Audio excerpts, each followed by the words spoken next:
Are you tired of going to fighting game tournaments, practicing about a week or two straight, just to lose to the same people over and over and over again?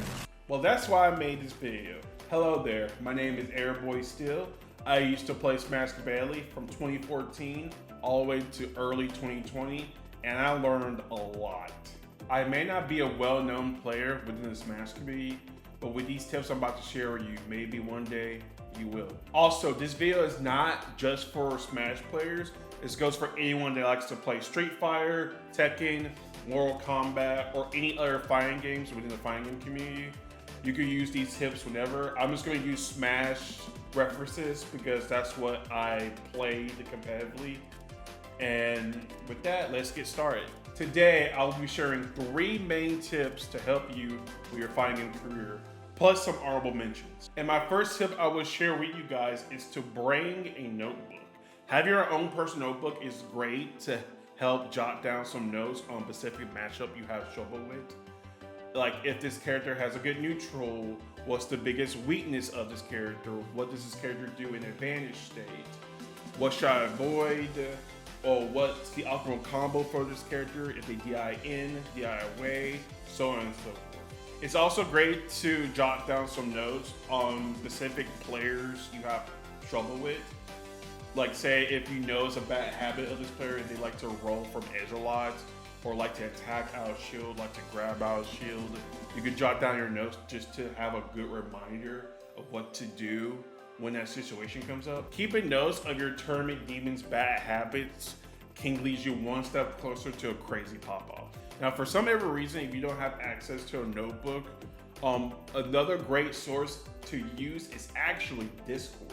Discord can help keep your notes more organized.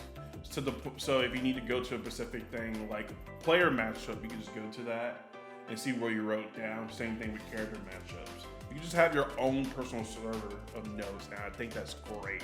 Now, my second tip, I don't see a lot of people doing this, but you should really watch your next opponent's match. Everyone knows that the biggest advantage you can have against someone is information. So what you should do is that whenever you get done with your match, you should sit down and watch the next match. And if you play the winner of that game, you have enough information to use against them. Like let's say if you won your first match and you play the winner of the next match, you just sit down and study both opponents. And whoever wins, you at least have enough information to use against them right when your match starts. Even if you're in losers, you can still watch the winner's bracket match. And then whoever loses that match, you still have information on what they do.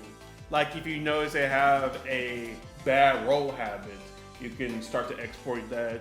They like to roll from ledge, export that. If they play Diddy and they like to down tilt a lot, you could be like, okay, I'm gonna use a jab to stuff their next option, or if they try to grab me or whatever. So what you should do after your match is to watch the next match to see who wins or lose, but no matter which opponent it is, if you study both players and figure out their bad habits, then right when your match comes, whoever winner or loser you face, you have a clear-cut advantage because you watched their game, you know what bad habits they have, and you can exploit them to have an easy win. Now for the honorable mentions. My first honorable mention is to eat and stay hydrated.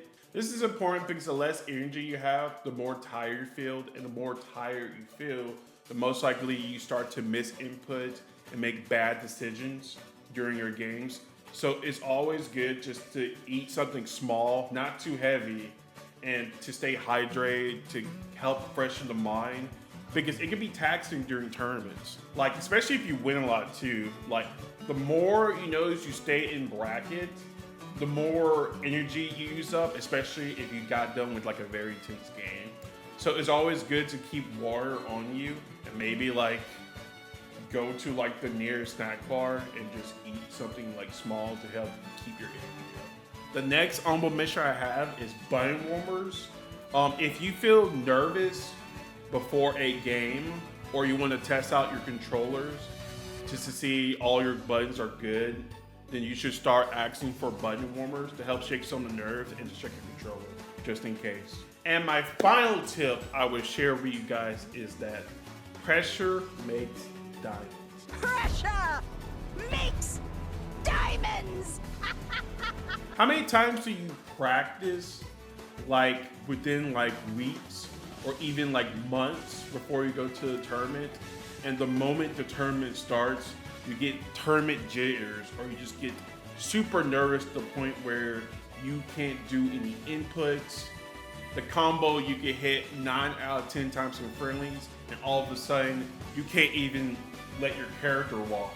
Well, my friend, the best solution for tournament jitters is to just go to more tournaments. The more you go to tournaments, the less nervous you get, and the less nervous you get, you are more likely to hit your combo and to make less inputs, basically. I remember the first time I went to a tournament, I got second. Let's be real, I got second because I'm the greatest. But regardless of that, I was still messing up combos.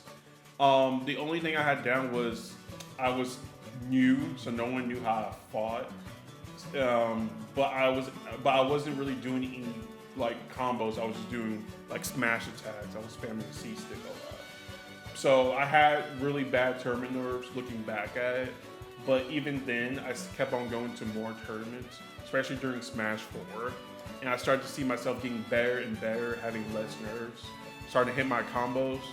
That and I played Mario, so it's not that hard of a character. So it just helps just going to more tournaments and to get rid of those tournament jitters.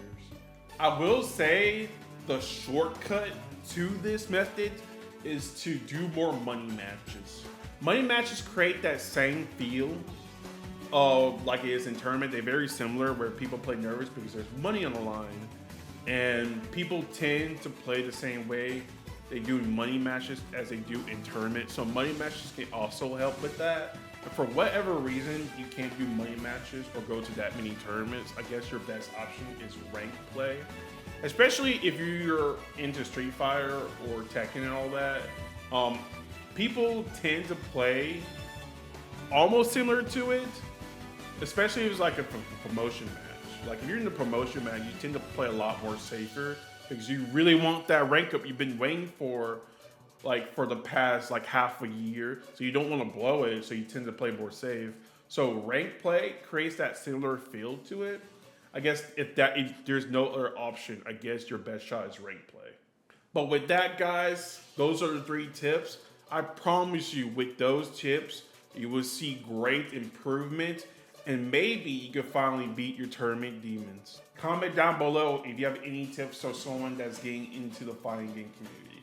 But once again, guys, if you enjoyed the video, please leave a like. If you want to see more, please subscribe. But until then, I catch you guys next time. Peace.